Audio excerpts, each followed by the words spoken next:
24-hour time. So you can change that in the sketch if you like. Entirely up to you how you want to see it. Time zone selection, you can basically put in your time zone, and then when you have a time zone change in terms of daylight saving, the clock will actually automatically synchronise and update its time accordingly. Displays the Wi-Fi signal strength, and we'll get to that in a little bit, and the status of how long it's been since it updated the NTP time from the time server. Some later code was developed to display the solar indices, and basically goes out and collects that every, I think it's 32 minutes, plus or minus a few minutes. Yes. And then it will update that. Couple of different power supply options, 7 to 15 or a 5 volt input, either or. And something that frustrated me, particularly in terms of the last project we did, which was the hand clock, setting up everybody's Wi-Fi access and that sort of thing. So having to go into the sketch, change it, update it, and that sort of thing individually. And I thought I'd used a library before called Wi-Fi Manager. So what that does is it allows you to set your Wi-Fi credentials just by connecting to the device initially. It actually makes its own access point and then displays a web page where you can input that data. If you ever need to, move the clock away, or the Wi-Fi is not available, it will revert back to that page, and it can store up to 6 sets of Wi-Fi access point credentials. So that will make it much easier to set up. Wi-Fi signal strength, as we said, up in the corner there. Green means it's updated within the hour. Orange, 1 to 24 hours, and red, it's more than a day. So you're probably starting to get a little bit of drift. NTP, for those who haven't heard of it, don't know about it, it's a time synchronisation protocol that pretty much every computer uses these days. Phones, these devices, essentially anything that's connecting to the internet will probably be updating its time using the network time protocol, which was developed back in '81. Yep. By David Mills, and a pity we haven't got a picture of him, because there's a really good picture on Wikipedia of him. Right. Yeah. Well, everyone can look him up there. And it looks like he's in a radio club. Right. So NTP basically allows you to synchronise the time on a computing device to within a few milliseconds. It uses the intersection algorithm. Please don't ask me about that, because I haven't read up nearly enough on that, which is a modified version of Marzullo's algorithm. And it will essentially collect the time and synchronise it according to network latency. It will work out the latency and correct for that. And then update your computer time or your device time or phone. It operates over the application layer, and it uses this hierarchical scheme. So at the top, stratum 1, you have very, very accurate clocks, atomic clocks, GPS clocks, that sort of thing. The next level down is an NTP server, which is essentially just a server with a very, very accurate clock. And it will then propagate down to lower time servers, and then eventually down to whatever client needs to connect and synchronise its time. Okay, so design origin. Bruce Hall designed the clock, W8BH. I think he loves clocks. He does. Yeah, he's got a lot of clocks on his website. Pretty interesting. Have a look. He's got some GPS clocks. He's got all sorts of different clocks that he's done, and good documentation on his clocks. This is probably just an overview of some of the things. I won't bother reading all of the text there. Suffice to say that the PCB has sort of evolved and evolved again through Richard's efforts. And the clock itself is based around, or was based around, one of the ESP devices, which is one of those guys. I'll pass that around. Small device, this one sitting here. And that is what goes out over Wi-Fi, synchronises time and drives the display board. So a fairly, I guess, moderately complex sketch. It's very well documented, which is great to read. And there's probably a little bit more room for improvement if we have a look at it. You'll see the first screens here don't have the solar indices, and that's something that's been added quite recently. So people sort of seen it and thought, hey, we can add more information to this. I think it's worthwhile pointing out that what you've got here is demonstrated is actually the Australian version in the green and gold.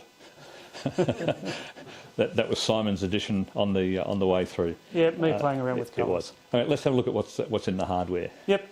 So hardware, we've got power input 7 to 15 volts, a buck converter that drops it down to 5 volts, and then feeds it into the ESP 8266. A side view there, 8266 buck converter. That's just a disconnect. 5 volts, so when you're adjusting your buck converter, you don't blow up your computing device. And the screen basically is sandwiched on the bottom or on the other side, plugged into a header board. Screen sizes, there are different screen sizes that are available. 2.4, 2.8 and 3.2 inch screens. There's also a 3.5. There is. Just to confuse things. So the original board allowed for the different screen sizes. However, there are some other challenges. There are. So if showing here with the original board that Bruce designed, if you try to fit the 2.8 inch board, you have to, and you want to mount it in an enclosure, you actually have to hack the edges of the board, as you can see here, where I've cut those off, in order to get the clearance for the standoffs and so forth to do it. And I guess my perspective of it was that the 2.8 inch board was the sweet spot. It was large enough, it was the cheaper of the two options and provided a good solution. So that led to redesigning a new board to be able to accommodate a 2.8 inch screen, if you will, without having to do much. You've got to follow a couple of little corners off, but that's all to be able to get it to fit nicely into these enclosures. So I've got 5 of those screens waiting for a project panel wants to speak on. Sorry? I've got 5 of those screens waiting for a project panel. Well, good. You might be able to sell them to people, so we can avoid doing that. Shall I go to the next slide? Yep. So Richard's developed top and bottom panels to essentially sandwich, basically like what we saw on the ADX transceiver. And then I came along and thought we can put it into a housing. And he said, well, what about adding a couple of switches so that if I want to do some software development with switches, I can code that in. I did say that. And he did. So what turned out to be a very quick project when it first started turned out to be a little bit more complex, because I then had to end up designing the board to accommodate the switches, and he wasn't happy with the WeMOS D1. He wanted to have an ES32. Doesn't have a touch screen on the... It is capable of having a touch screen, yes, but it's not wired. Oh, okay. So yeah. we started out initially with, if you look at this this one here, we come up and have a look later. You'll probably see, actually you can see here, look. We started by just putting a single push button there because Simon wanted to code it so that if you wanted to change the Wi-Fi network, you push the reset button, power it up, and it will actually forget the previous Wi-Fi credentials. I think you're still working on that code. But he said, well, look, while you're at it, why don't you add a couple of other buttons so that if I want to program something else, I can. So you don't have to put those buttons on to make it work. They're just there if you want to play at a later stage. Yeah.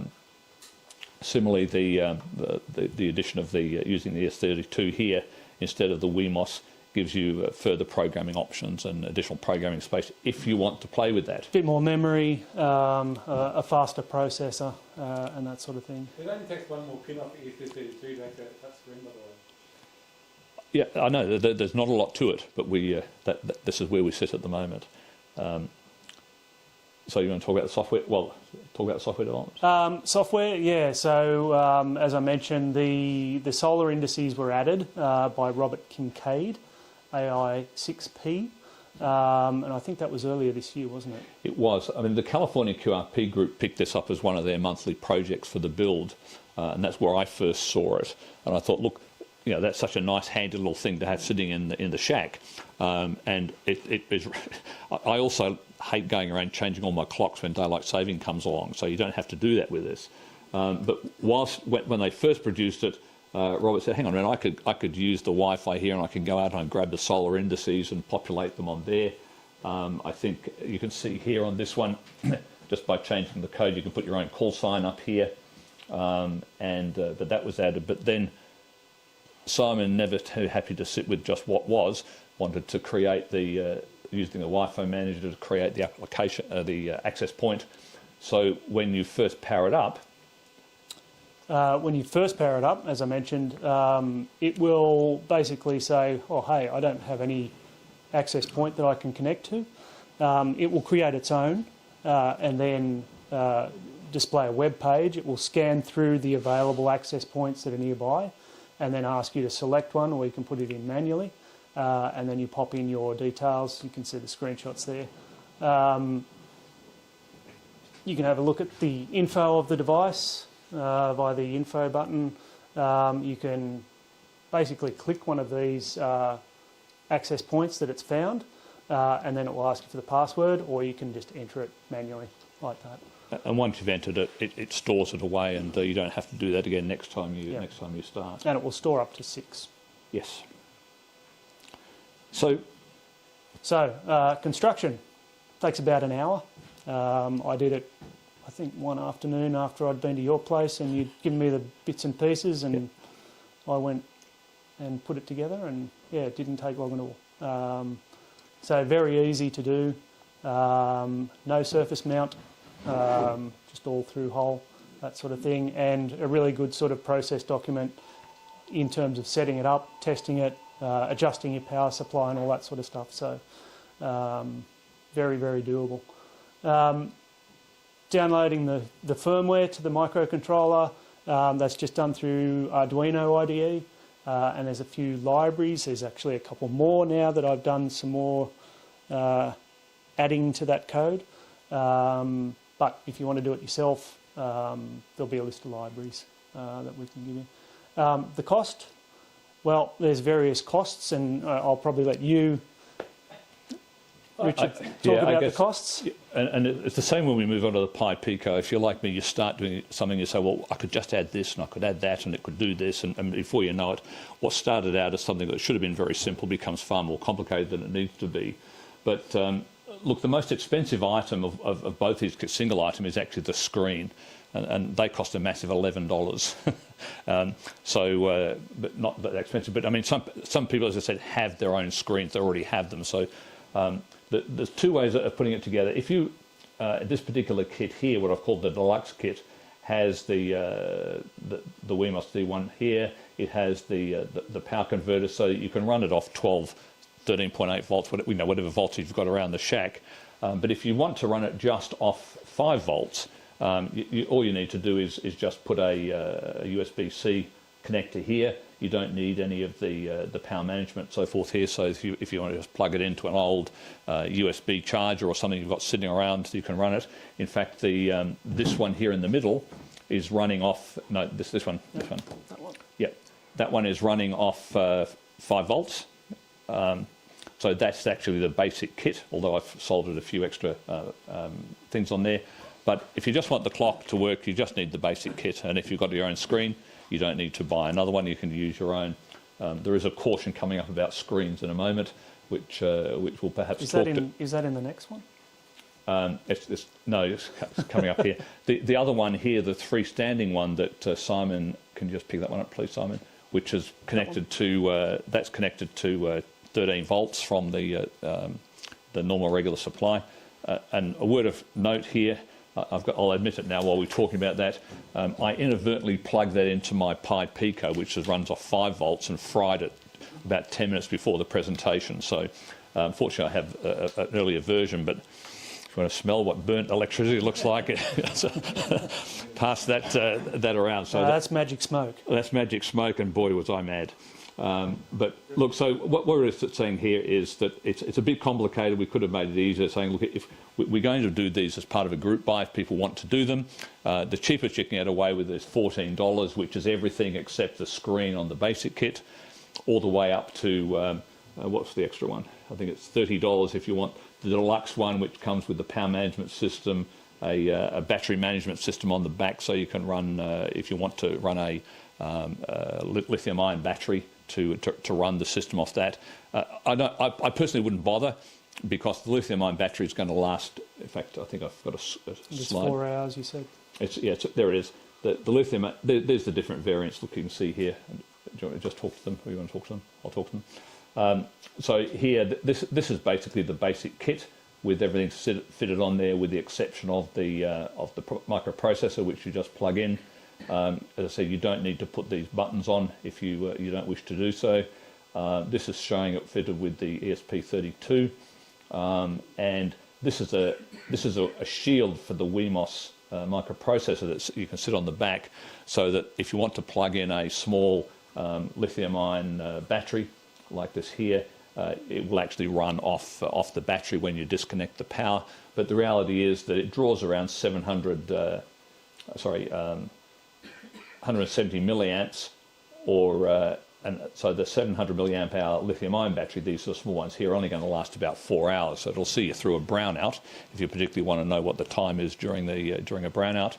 But your access point's probably going to go down anyway. That's right. So unless that's backed up, I mean, I guess if it was me, I would probably, even though I've gone to the trouble of getting all this stuff and fitting it in, I would probably just stick with a basic unit if you wanted to do that. Run it off an old 5 volt or any USB supply that you've got, and it works great. I did want to comment on screens and being careful with screens. Mm-hmm. You can see here, these were both sold as standard 2.8 screens, but they are actually different. Whilst the holes are the same and the actual display area in the screens are the same, the position of the pins is different. There's 3 millimeters difference between that line there and this line here, so that you need to, if you do have a screen that you want it to fit neatly into the thing, to make sure that you have the factory original specification for that standard screen there. I found out the hard way. I bought about 3 of these ones, thinking, I wonder why. I thought I messed up the design when I tried to fit them and they wouldn't fit. But you bought them for all the other projects that you're doing. Well, the one that you see sitting here at the moment is the non-standard variant, which is perfectly okay for using in the next project. So there's no drama there. Demonstration. Anything you want to demonstrate or show? Demonstration. I can show you the access point, or I can pass them around, whatever you like. Well, actually, we might keep going then if there's. I think so. Because there's a lot to cover in the next. You've got a lot to cover. I do, but we invite you to come up and have a look and see them in operation here at the front. Yep. Look, I think they make a fun little project and very practical to use it in. I'll just pass one around and you can have a look. I did the case. I kind of looked at it and thought, I'd like it to look like an old TV. So that's kind of the way I went with the design. Plenty of holes for air and all that sort of stuff on the back. But yeah, that would be an option, I guess. I don't know what it costs in terms of material. It's probably only... So, yeah, exactly. Yeah, this is a converted one. Yeah. Yeah. And with the, if you do decide to do that, I actually purposely designed it so you can't have both the USB-C and the standard 5.5mm plug in there, so that you can't make the mistake that I just made with this other one and plug the wrong voltage in and blow the thing up. So that's where we are. Yep. Right.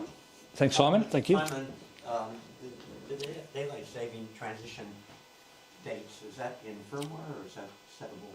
It's in the firmware at the moment, but what I'd like to do is actually move it into the Wi-Fi manager.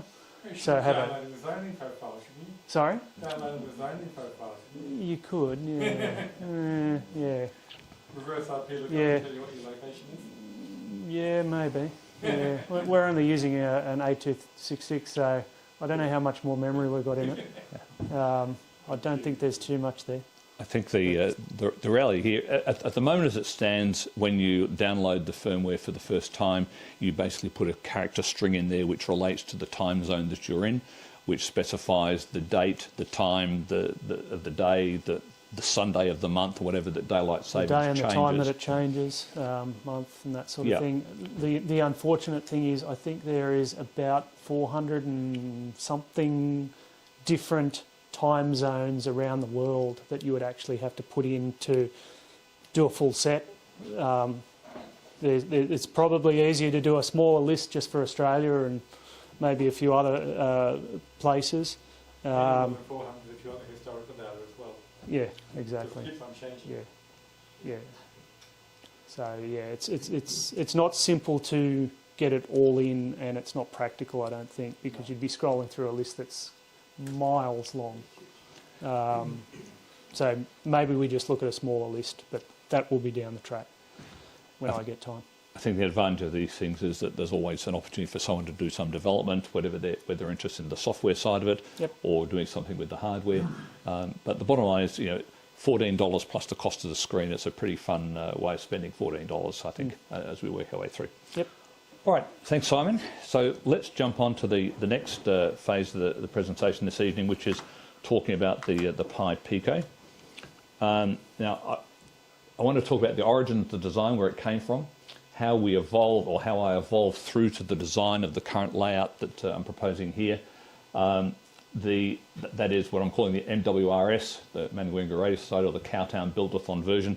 The guys back in Texas are doing this as their build project for this year, and I've been working on this for them since January to evolve to where we are at the moment. And I think it's an interesting story to work through why I made the design choices that I did for the particular build, and I'll be able to show you some of the steps along the way as to how we got there.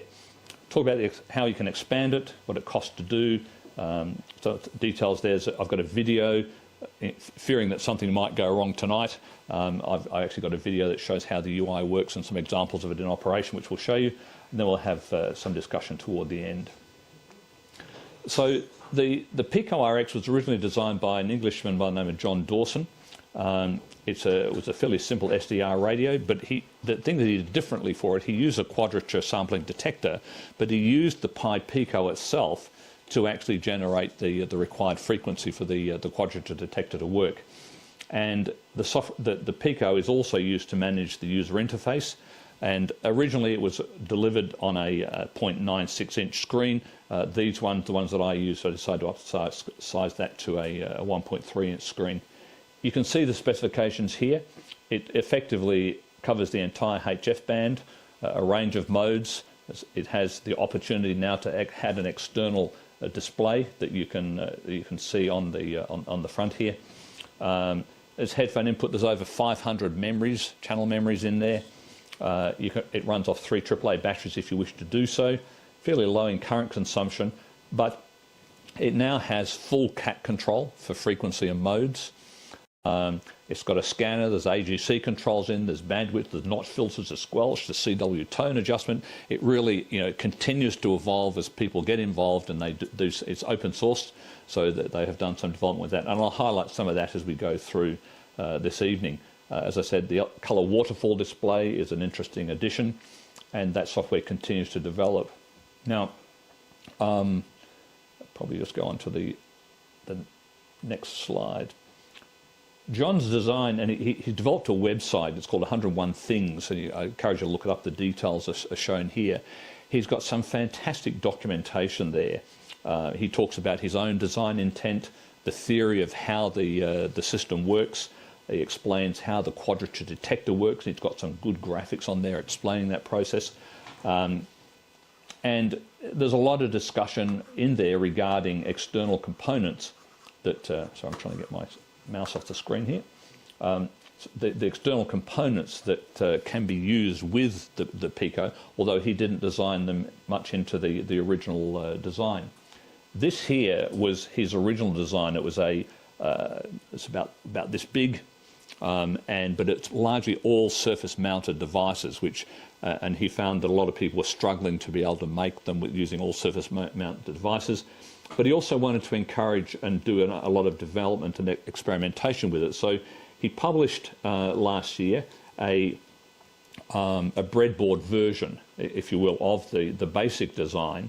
And it was effectively the quadrature detector with an OLED display, the software that's running on the Pi Pico, and a headphone output to be able to work in this area here. But as I said, he did talk about adding additional components, a low noise amplifier, a range of bandpass filters. In fact, on the surface mount version of this, he actually has 6 bandpass filters on the board, which are selected via a multiplexer at each end, depending upon the frequency that you choose. And that functionality is still being carried forward into the software. It's still there.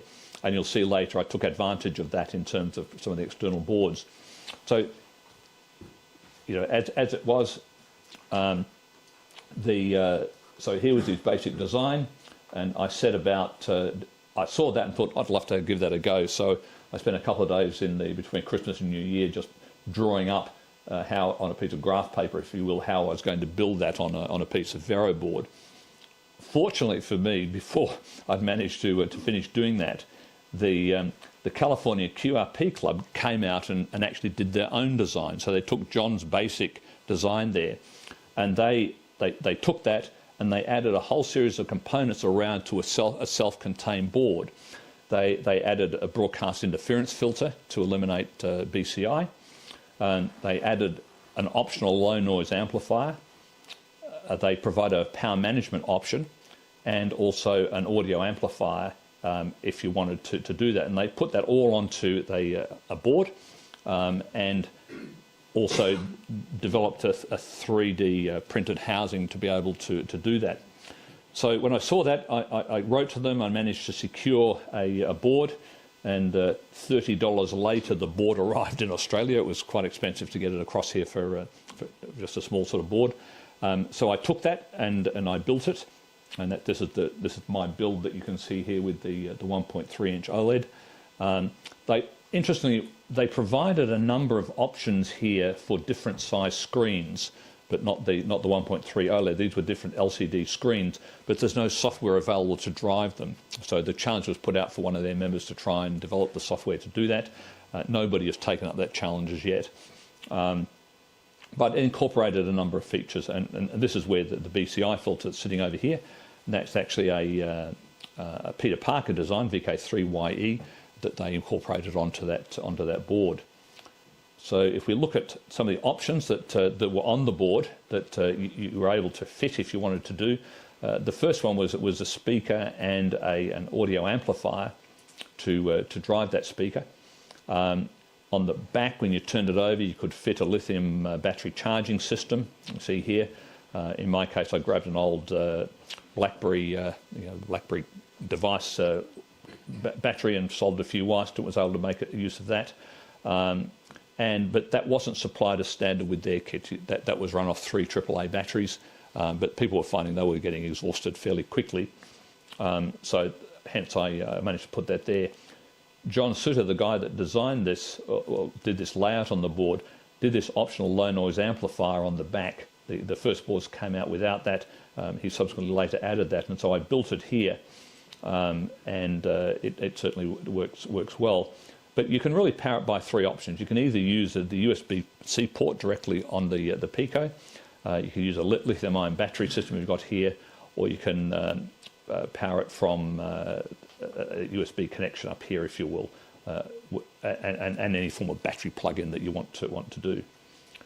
If we look at the audio options, this had an audio speaker, a little tiny one. In fact, I'll show it. In fact, you can see it there. This is gives you an idea of the size of that particular one. But so you can either play it through the speaker, you could play it out through the headphone socket, or you could use USB over audio over USB. I'm sorry, from the Pi Pico. Looking at that, I enjoyed using it. In fact, I think I have a slide coming up. I developed. In fact, it's in here. I'll probably see those. So that is actually the California QRP version of that. And you can see that I developed the front cover and the back cover for them to use it if they wanted to. This has actually got the battery in, so you can see it's just powering up there. It operates quite standalone. But I looked at some opportunities in terms of what didn't I like, what could be different to try and improve that. And what I wanted to do was to relocate the antenna from down in the bottom left of it, which I found constantly kept getting in the way, to put it to the top back, so it was out of the way. When the design was first put out, the external waterfall display wasn't yet developed. The code hadn't been done for that. That subsequently was done, so there was no provision on that board to plug in the external waterfall display. And I wanted to incorporate that. You could actually hard solder your connections to the various points on the board, but it was a bit messy to do that. I found also using trying to listen to local AM stations, my NFED half-wave that I plugged the thing into was completely overloading the front end of the radio. So I had to fit an amplifier, an attenuator on there to drop the signal strength down so it didn't overload the front end to make the good sound quality on the way through. I'm sorry? That's not used. Yes, I know. Even not using LNA, with the LNA switched off and not used, it was still overloading the front end. I actually later solved it by just switching to a random length wire I had in the attic of my house, and it works fine. But I can demonstrate that, and I'll talk a little bit more about additional options and where we went. I wanted to provide a housing, which, as I said, I subsequently designed, that we've got here, and I wanted to provide options for controlling the bandpass filters through some form of switching. So that capability was there, and I thought, well, it would be nice to have a way of actually doing that. I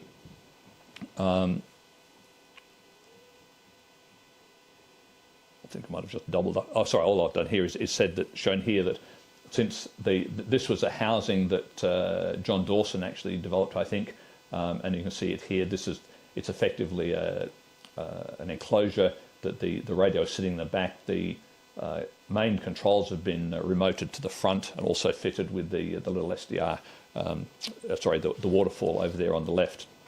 So that led on to my first design, if you will, taking the CalQRP board, and effectively what I did was take the same features that the CalQRP group had. I added the ability to connect the color display. I built in a stepped attenuator, and I provided some outputs to be able to use the bandpass filter switching on the way through. The net result was this is what we have here. So this is the original CalQRP board. This was the VK2 ARH version, the variant, and as I said, the cover that was developed for the side. I thought that was a bit smarter, neater in appearance than what you could get with the 3D boards. These are some of the type of different displays that you are able to get on the little LCD that's sitting here. So looking at the board that I put together here, you can see we've got the 7-pin header support to enable the connection of the external waterfall. I relocated the antenna halfway up the board, but also added a second antenna at the top of the board, so you could use, in this case here, you could either use BNC or SMA connectors to bring the incoming signal in. Redesigned the board around the 1.3-inch OLED. I actually built an onboard stepped attenuator, so on the board here, there's actually either a 10, 0, 10, 20 or 30 dB attenuator to overcome the problem that I was talking about before. And the low noise amplifier, actually if I can go back, if it's shown here. What did you use for switches for the generators? You don't mind me asking? It was what did I use? Yeah. A jumper. No, but that was a generator chip, eventually, the switching. No. Oh. It was as agricultural as it comes. You put a jumper across the relevant attenuator that you wanted to use. Look, if I find the point when I get a little bit further forward, the thing where I showed you the LNA previously, it was extremely small surface mount technology, and it was on the back of the board, not the front. And it was an absolute challenge to be able to solder these components on, particularly. I was trying to think, well, if we're going to do this for a build-a-thon, we need to be able to either drop it onto a hot plate and put it on, because if you tried to use a heat gun on those things, it was going to blow them off the board. If you tried to use a soldering iron, you needed to be have a very steady hand and a good set of magnifying glasses and a lot of patience to be able to get them on. So I subsequently moved the low noise amplifier down to this section. Actually, let's go to the next page. Down to this section of the board here, which was great because I could sit it on a hot plate and I could use that to do the surface mounting. But it did have some challenges, which I'll talk about a little bit next on. So it also, the waterfall display is pretty cool. It's nice to see that, particularly when you're scanning, you don't get a lot. It's not a particularly wide spectrum scope, but you can see, and it enables you to hone in on particular signals when you see them, which is good. But the main functional difference of that board was that it did, as I said, it supported the external display. It didn't improve the performance of the Pico ARH, but it was pretty cool. Effectively, the two were much the same.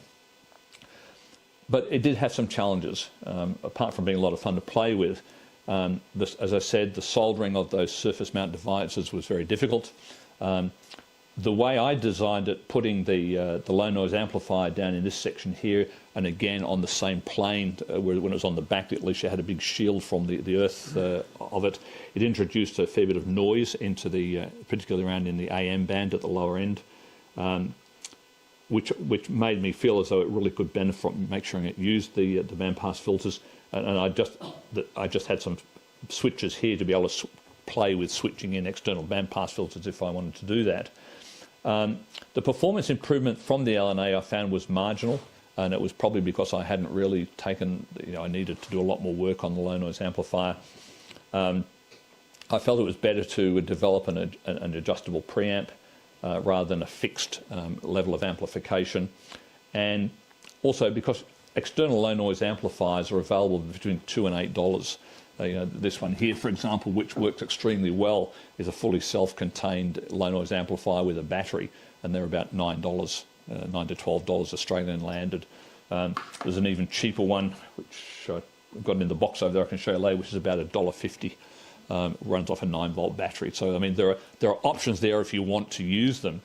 But I went to, I found that the speaker, whilst was tolerable, it's not a high quality speaker, and I found myself plugging it into my wife's old Bose sound dock thing here, which now sits in my radio room as my external speaker. So when I wanted to use it, I just plugged into that and would use that all the time. But you can also take the sound from the USB USB sound delivered to your computer, and you can play that back through your computer speakers using a reflector on the computer, if you will. A lot of experimentation was done.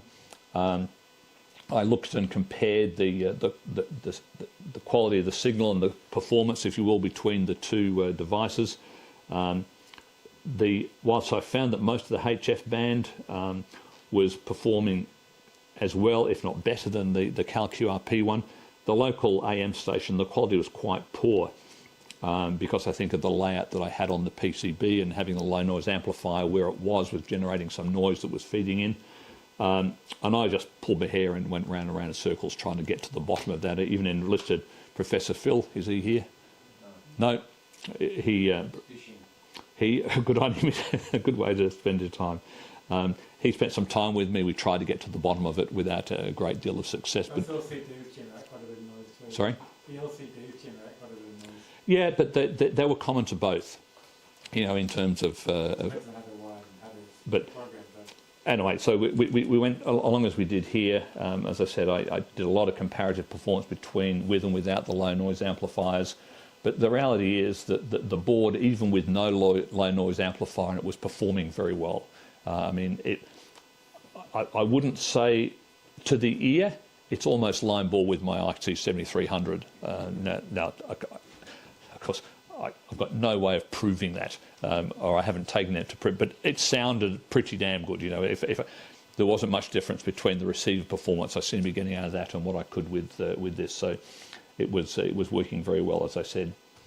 So it came out of an impasse. I mean, I really started to chase my tail with what do I put in the design, what don't I put in.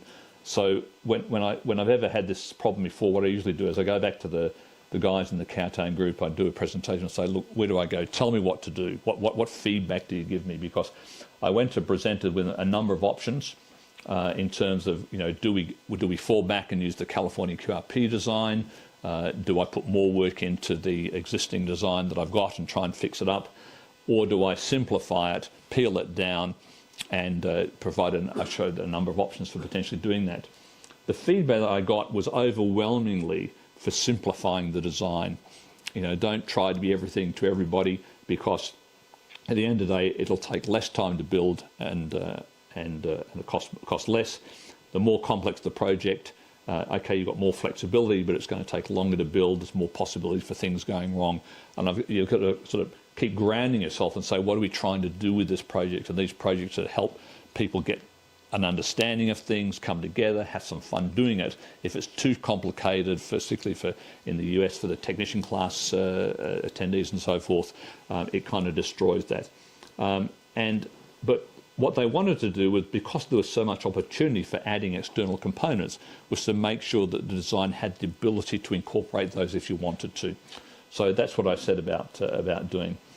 I kept on saying, you know, the key word. One of my mates said, "Look, Richard, it's supposed to be a fun project. If you want to have a serious SDR, go and buy one. You know, it'll save you a hell of a lot. You keep more hair on your head, and you'll probably end up spending an awful lot less, because you'll keep on doing design after design after design." So anyway, went to the drawing board, and effectively what I did was kept the key things that I felt really gave it its character and its usability, and then provided three abilities to connect to external components. So if you wanted a stepped attenuator, there was scope to be able to add that and integrate it with the board. Low noise amplifier. If you wanted to use it as a companion receiver with an external transmitter, there's that ability there as well. The external user interface connector. So if you got to the stage, as you saw, where you wanted to use it and put it into a larger enclosure with something else, with a CW transmitter, and use that as a receiver, if you wanted to put the external LCD display in, I provided an external UI connector, which enables you to effectively plug into one spot on the board rather than going to source your inputs for the front panel from various parts around the board. And also provide the opportunity, so if you wanted to use external battery management system, audio amplifiers, or what have you, you had the ability to do that. And I also wanted to try and put an RF transmit switch in, so that if you were using with a companion transmitter, you had the ability to mute the receiver when it went into transmit. So version 2.1 was born. It was a minimalist board. Here it is. So this is the size of the board. It's a two-sided board that works with that, and as I said, it essentially incorporate all the basic essentials that I did. So looking at the board here, we've got the external LCD sitting over here.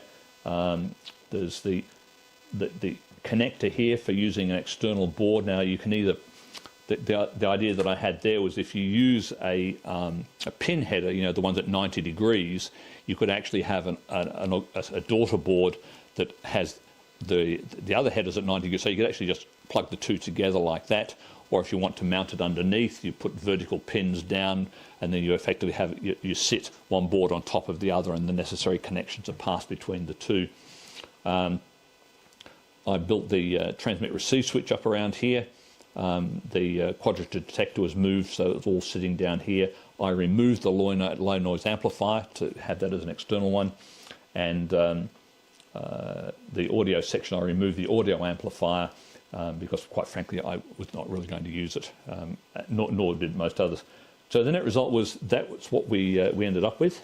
What I ended up with. It worked extremely well. The problems that I'd had with the noise from the low noise amplifier went away because it wasn't there. And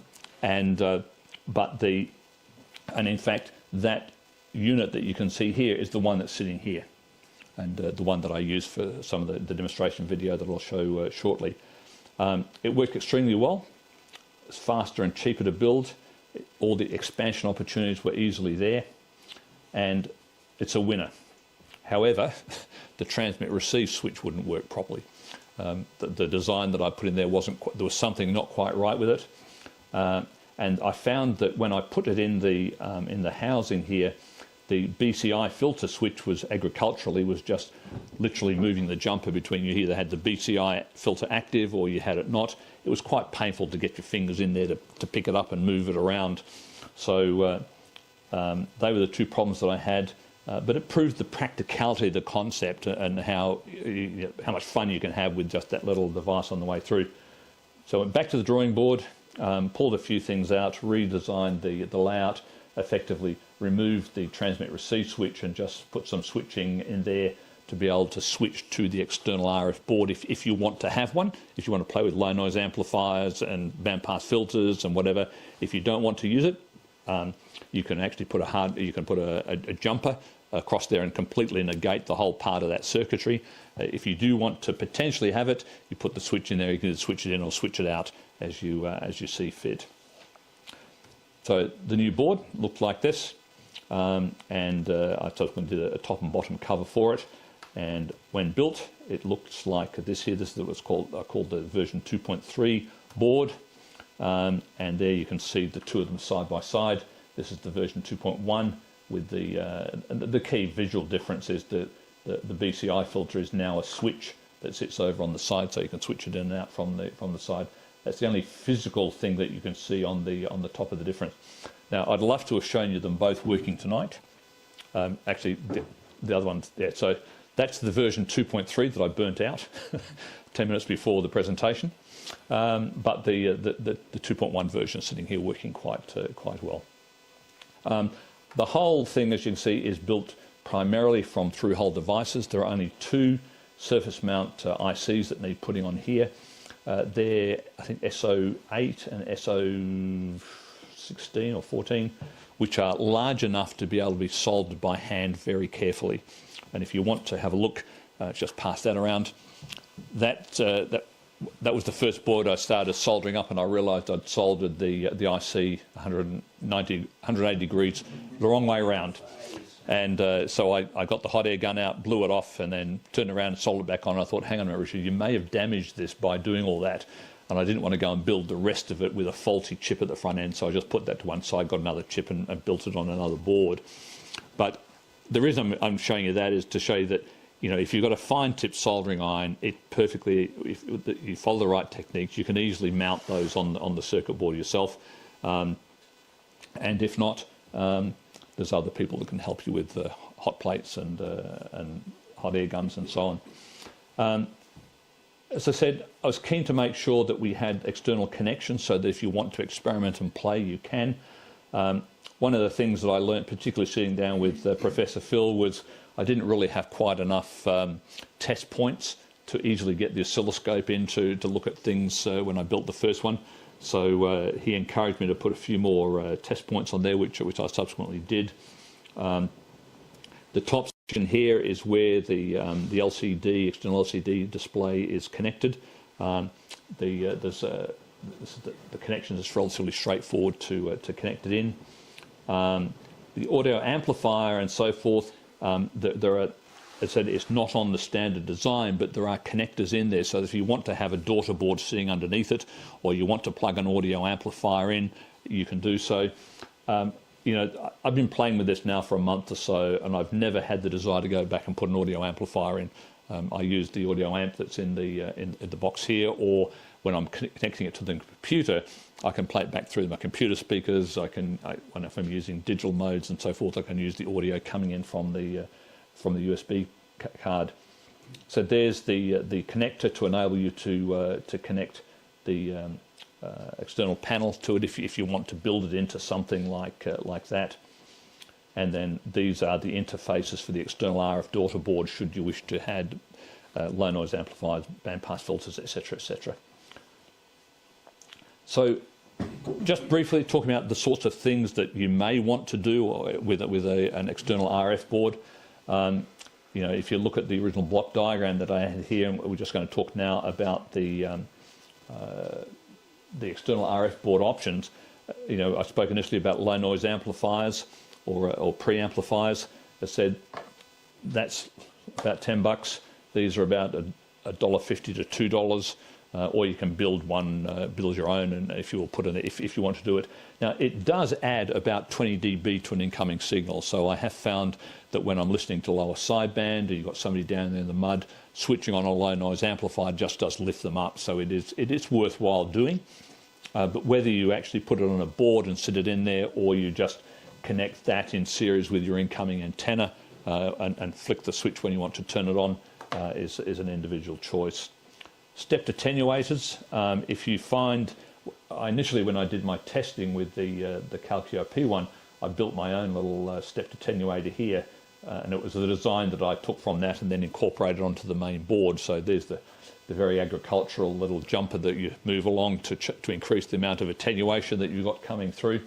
But this thing here is actually 4 attenuators, 0, 10, 20 and 30 dB.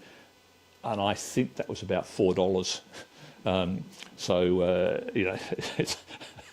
it works very well. So I can attest to that.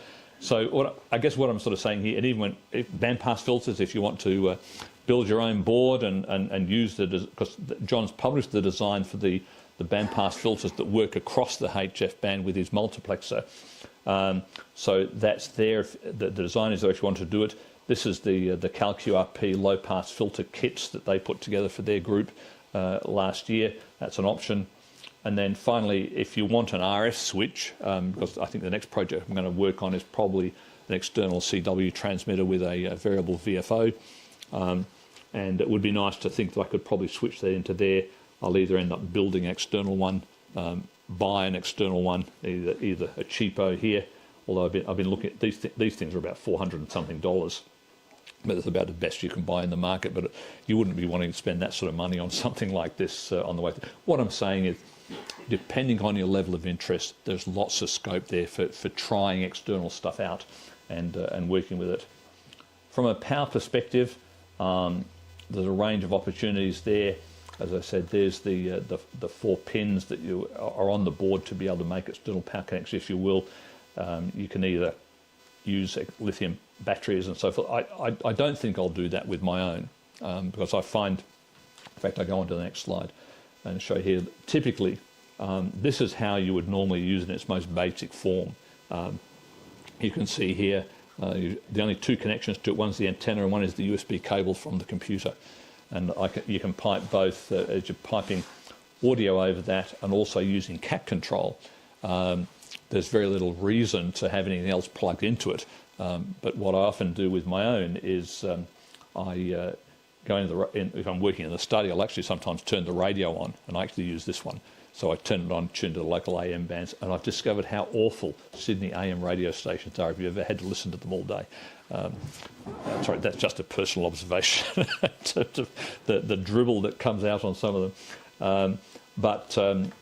Yeah, so that's the most basic operation. One that is that I sometimes quite often use is here's the plug going to the external speaker, USB cable in through here, and the antenna and the optional LCD screen sitting there on the side. So before I go, I just want to indicate that the firmware is it's open source. John allows you to freely download it. He also has the source code published, so if you want to look at that, if you're familiar with programming Raspberry Pis, this is on the Pi Pico. You can go in and make your changes. I do have a plea, if anybody is familiar with Raspberry Pi programming, there's a couple of changes I want to make to the screen driver, and it's not in my wheelhouse to do that without spending a lot of time learning. So if somebody is in that situation, please come and tap me on the shoulder and say, hey Richard, what's your problem? Might be able to help you. So I would certainly appreciate that. But look, John's published an extensive operations manual. It covers the layout of the screen, the external waterfall display, how to use the switches to navigate through the various options in the device. Similarly, there's some shortcuts which I'll demonstrate on the video in a moment. And in terms of the functionality, you can see here that that once you add the menu, you change the frequency, the memory recall, memory storage, volume, mute, AGC speed, etc. There's two parts to that as it works its way through. From a hardware perspective too, there's quite a number of changes that you can program within the Pico itself. So you can define the orientation you want on your screen. You can use it to calibrate the frequency. There's all sorts of stuff here which you can see on the screen. I won't really have time to go through and do that. It actually has a built-in scanner, so you can scan through either the memories or through a particular frequency range. As I said before, it does have cat control, and I'll demonstrate that shortly, and USB audio is available. So if you're wanting to use FL Digi to, for example, decode CW, if you want to use WSJTX to decode all the various digital modes, or you're wanting to use a weatherfax decoder, you can do that. Similarly, you can also, just as I said, take the audio into your computer and pipe it out to whatever speaker and so forth you want to use using that. So I did put a short demonstration together that I put together last weekend. Let's see if I can activate it. Can't get my mouse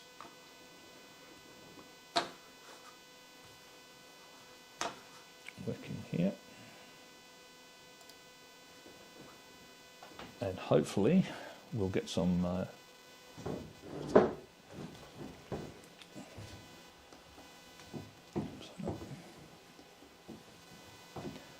hopefully we'll get audio.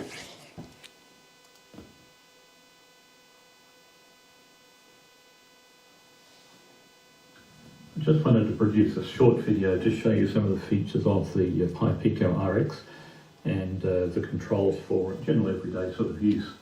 If you look at the main screen up here, you can see you have the mode, the volume, the battery status. In this case, it's being powered by the USB connection down here. The receive signal strength, the frequency, the small number down here is the frequency step. Then you have a bar graph S-meter running across the bottom. Now there are two basic controls, which is the tune selector, which is the, if I just rotate that there, you can see that I will change frequency by the tuning step that's currently being set. There are then two push button controls for moving forward and backward, also changing the display. If we just look at the one on the left here, this rotates through a series of displays that are available on the standard unit. There you have the frequency, then you have a waterfall display, a fairly basic one there, but you can see in this case here, you can see the very strong AM signal here and the upper and lower side bands either side of it. You can vary the width of that display, which I'll show in a moment, but then you can just continue to rotate through. That has more of a time-based waterfall. Just simply looking at the fallout from the waterfall, if you will, going across. This provides some of the status indications of the state, 5 volts supplied from USB, CPU temperature. You're showing the CPU load there at 74%. This is actually running a Pico rather than a Pico 2. The Pico 2 will approximately halve the CPU load, but the standard Pico is quite adequate for the task. And we have a standard S-meter kind of display, the splash screen, then the scanner setup, and some of the scanner details there. And then we're back around to the standard display. If you want to change, there's a whole range of options that are available, and you simply press the menu button here. Press menu, then it will bring up a range of options for you to scroll through. Frequency, memory recall, memory store, the volume. If I press this here, you can see you can change the volume from the Pico itself, or you can actually use the volume control over here to the external speaker. It doesn't change this, but it actually changes the volume that's being represented by that. So if I put that back to, let's go back to maximum volume, and then I'll just come back in through here again, frequency recall, store volume, mode, so you can change between upper sideband, lower sideband, AM, etc. The automatic gain control speed, the number of ranges there, the bandwidth that's being displayed, the squelch, the auto notch, the emphasis, IQ correction, spectrum zoom, which varies how much of the spectrum you see at any one particular time, the start of the band stop for scanning, frequency step that you're using. In this case here, I was just going to change that back, say down to 1 kilohertz. Then we come back around, you can see this is now changed to 1 kilohertz. So fundamentally, that's the basic operation of it. The other thing perhaps shows a lot of detail associated with hardware configuration. You can change quite a number of parameters in here relating to the display itself if you're using external TFT colour, display contrast, the OLED type, changing the rotation of the LED, frequency calibration mode to adjust the frequency to make sure you've got accurate calibration, hardware gain control, IQ swapping, encoder resolution, reversing the encoder's direction, regulator mode, and display timeout. Back around to the same thing again. You exit from it at any stage by just simply pressing that button there on the left. The way you access the memories on this thing is you press the encoder, and you can store up to 500 memories in the Pico, and then you simply rotate through the memories. You can see, if you look on the top here, this little number there represents the memory slot that you're currently viewing. 402 ABC radio. So you can see here I stored in the local AM stations here in Sydney. Just continue to rotate through, then you've got all of the medium broadcast bands, shortwave listening bands. That's primarily for scanning if you want to do that. Then there are some unique frequencies in here. So it starts you to the 10 metre SSB section for 12, 15, 17, 20, all the way through. Then we move on to the CW areas of the bands if you want to do that. Packet PSK, and on to FT8, and on to FT4. So there's frequencies in there at the moment, the standard configuration for each of the diameter bands. If we just go back, that should give you an idea of the quick menu access and the way the menu works on the Pico. Now, in addition to the standard ways of changing things going through the menu system that I just showed, there are a number of shortcuts that can be used in order to speed access to the various functions. You saw here, if I rotate the main dial here, the encoder dial, the frequency changes by the step that's actually indicated at the bottom here. Now, if I hold down the menu button and turn it again, it will actually increase it tenfold. So the step change will be 10 times the value that's shown here on the bottom. So now here you can see I'm incrementing at 1 kilohertz.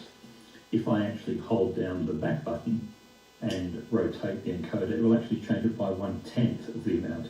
So here you can see it's actually changing it by 10 hertz rather than the 100 hertz that we're seeing there in the first place.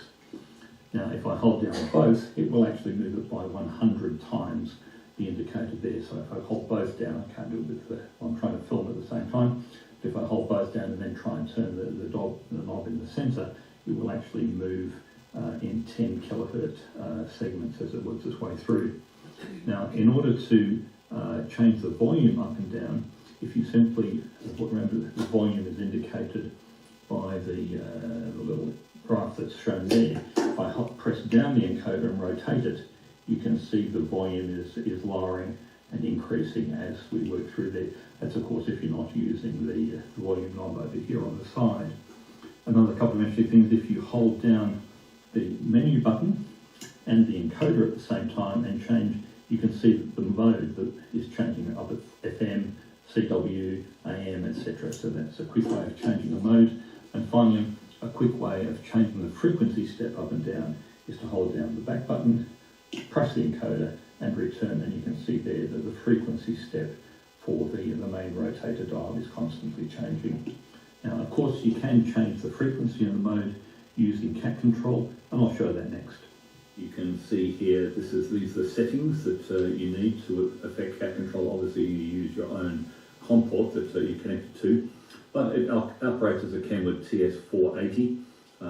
The various configuration parameters you need to put around here. The key point is you need to have the data terminal ready high in order to be able to work with the Pico.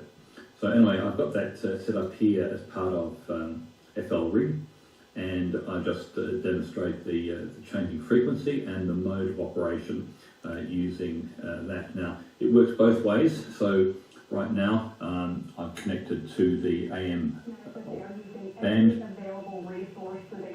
You can see I'll just turn the volume down, the radio's working there. And if I change frequency using the band memory, or the memory slots that are in there, you can see as I change frequency, the frequency changes up here. So not only does it change on the radio, it also changes on FLRig at the same time. So if I go up to FLRig here and I want to just mouse over that, I can change frequency. You can see on the Pico it's incrementing by 1 kilohertz at a time. You can actually increment down to a single hertz. So quite a very degree of fine control in terms of the frequency of reception. You can see the VFO frequency is changing as I swap between VFO A and VFO B. Similarly, the mode can change. If you look on the top left-hand corner there, you can see the mode currently in AM. Switch it to lower sideband, switch it down to CW, switch it to FM if you're FM on the HF band, and then we simply go back to AM, as you can see here. It's very nice because it's so easy to sort of just scroll your mouse wheel through over the frequency, and both up and down you can see that the Pico responds accordingly. Now just demonstrating the use of cat control with WSJTX. The parameters are shown here. The key issue is make sure you have the data terminal ready set to high. I test the cat. That should come back and it will all okay. It's successfully talking to the Pico-RX. And you can see here if I change frequency let's go down to 40 meters, you can see that the Pico-RX down the bottom here changes frequency in accordance with just flipping from one bank another down to 80 meters, back up to 15 meters. So very easy to use, and a cat control is working well.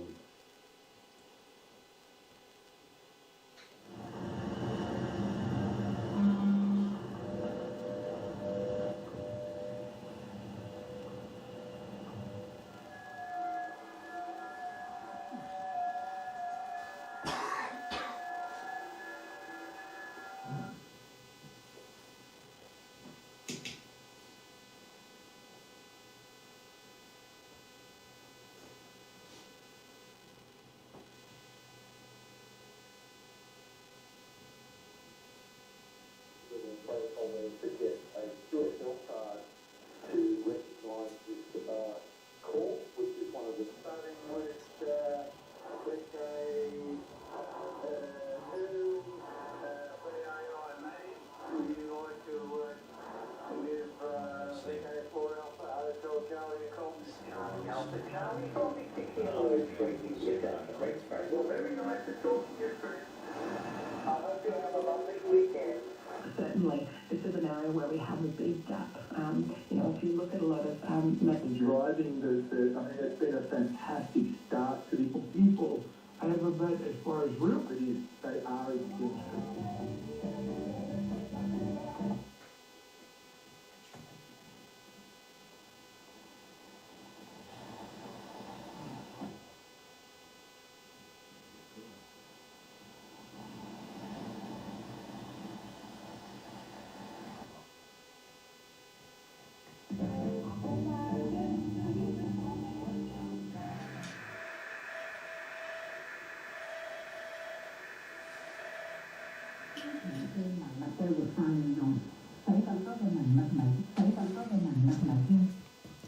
All right, that was the demo.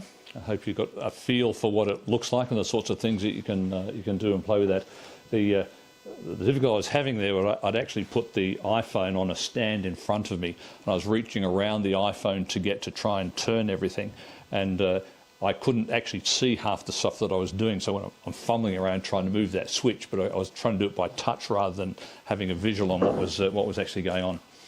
So look, just a few slides to finish off the presentation today.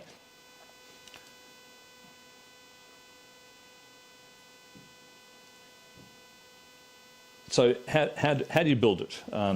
I've actually, those of you that built the ADX would have seen the construction manual that I put together. Well, I've done the same thing for this. Use a slightly different technique in terms of, I used a system that the California QRP guys had used in terms of, let me get the laser pointer going in.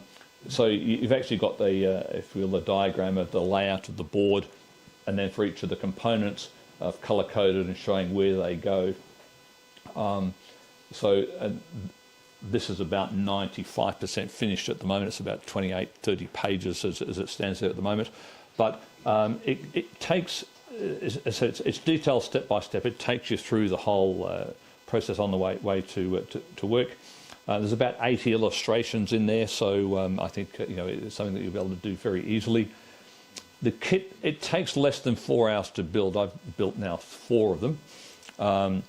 I probably spent half that time diving into boxes trying to find the parts that I need, because I'm not sure which project I've left them in, and I'm running around. So a seasoned kit builder could probably build it in much less than that. But I'm saying, if we do decide to run it as a build-a-thon where we bring everybody together and have a fun building day and a barbecue, I guarantee you'll be able to go home at the end of the day with the thing built and operating. As I said, there's a lot of room for continued development experimentation. What does it cost?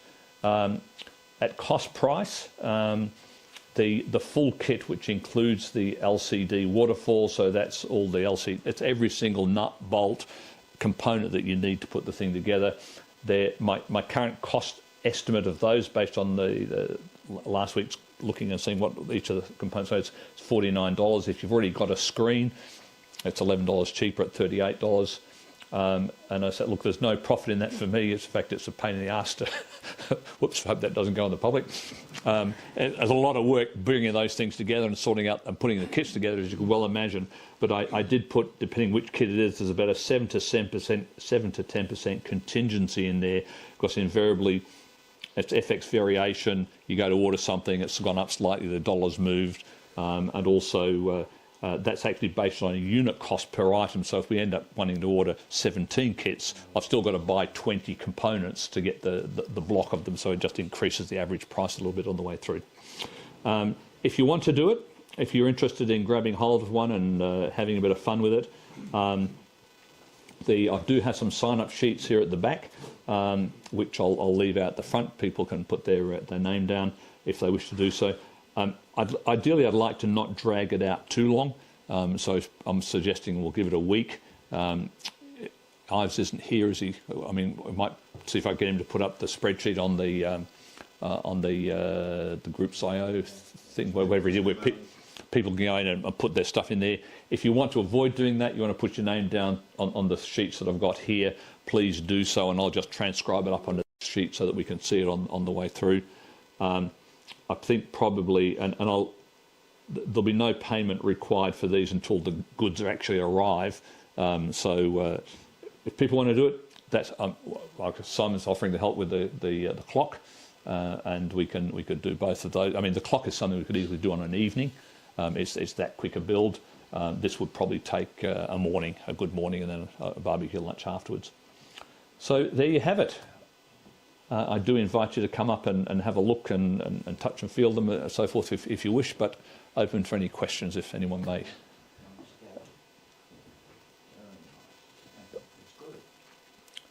Okay.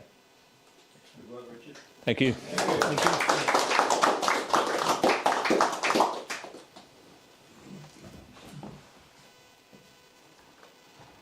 What are the boys on the other side of the world think about it? They can't get it quick enough. They're a bit envious that you guys are going to probably build it first. There's a small. They've got a little subcommittee there that I'm working with, and they're a bit concerned that they can only fit 20 people in the clubhouse to build it during a build-a-thon because there just isn't enough room for anybody more than that. They're fairly convinced they're going to get probably twice that number. But we'll see whether that turns into reality, because when they start to pay all the extra import duty on the boards and stuff, it might change their mind a bit. But I actually sent 4 kits. I had 3 leftover kits from the Tasmanian ADX build that they did down in Hobart, and I ended up getting emails I got 1 from Germany and 2 from North America asking if I had any kits, and I did. I subsequently sent those across, and they just went. I sent two kits across to the US, and they both arrived within 8 days with no difficulty getting it in through the mail, no extra cost or anything. So that was good for them.